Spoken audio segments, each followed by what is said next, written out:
Ladies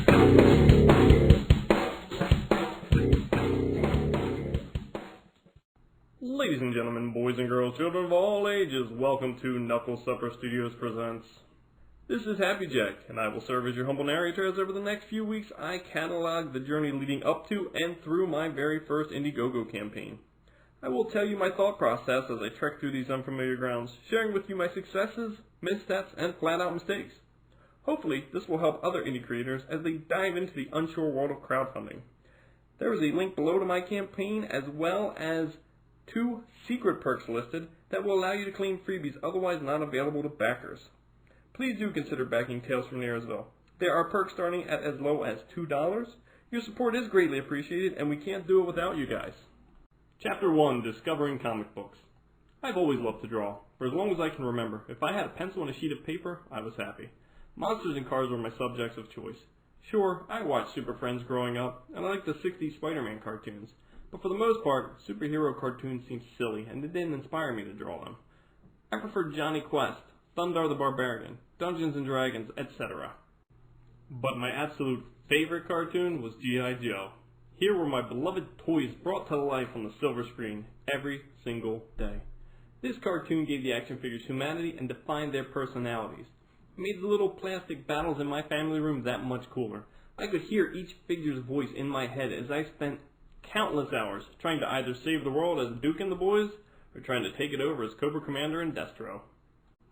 Then, one day at 13, while watching the G.I. Joe cartoon and waging war with my beloved Hiss Tank, I saw a commercial for the Marvel comic book. I sat there, enthralled by the gorgeous artwork, and beguiled at the thought that there were G.I. Joe stories I didn't already know. Like a flash, I was up the stairs. My mom was in the kitchen washing something in the sink. I explained to her what I had just seen, that there was a G.I. Joe comic book, and that I needed to find a comic book store ASAP. I'm sure this came out like machine gun fire, words in rapid succession, one barely comprehensible run-on sentence.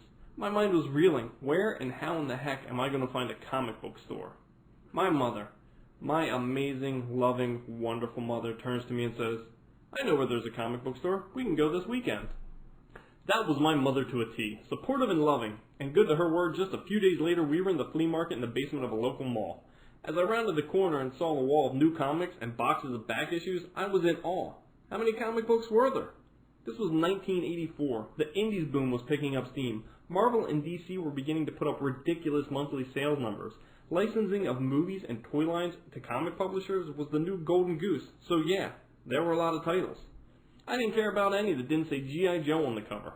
Issue 24 was the most recent issue on the rack, but there were 3 other issues still in the new comic rack behind it, so I grabbed them too. I mean, look at Michael Golden's cover to issue 23. How could you not buy this? It's freaking gorgeous. And issue 21, the silent issue, I was rocked by this issue.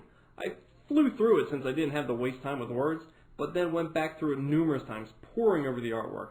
This was it. I was hooked. I had my mom take me to the mall every week, expecting to find new issues of G.I. Joe, all the time buying up all the back issues. Once I realized new issues only come out once a month, I started exploring the rack, looking for something new. Still not interested in superheroes, I spotted Whisper by Capitol Comics. Again, a Michael Golden cover for the wind. Issues 1 and 2? Sure, why not? Who doesn't love ninjas? And I could jump on at the beginning. Whisper and Capitol taught me a lesson that I'd relearn many times over in the future years. Titles get canceled. Especially indie titles.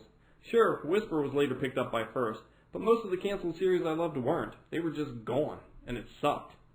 At some point, I had spotted Secret Wars number 4 on the rack and loved the cover. Since the comic store had the first 3 issues still on the rack as well, I grabbed them. Even though I had no idea who the hell most of these characters were, I enjoyed Secret Wars and started to wonder about these characters. But mostly, I was remembering what I loved about Spider-Man from those 60s cartoons. That was it. That day I discovered a love of superhero comics and decided I was a Marvel zombie through and through. Within a few months, the owner of the store offered me a job working there. Hell to the yes, sir. I was 14 years old working in a comic book store that was only open on the weekends and spending every single penny I made there building what would become a ridiculous collection. It was official. I loved comic books, and I always would. Please tune in next week for my road to IndieGoGo and beyond. Chapter 2, A Universe is Born, and find out how my search for a toilet tank in Desert Bloom led to the creation of my favorite character.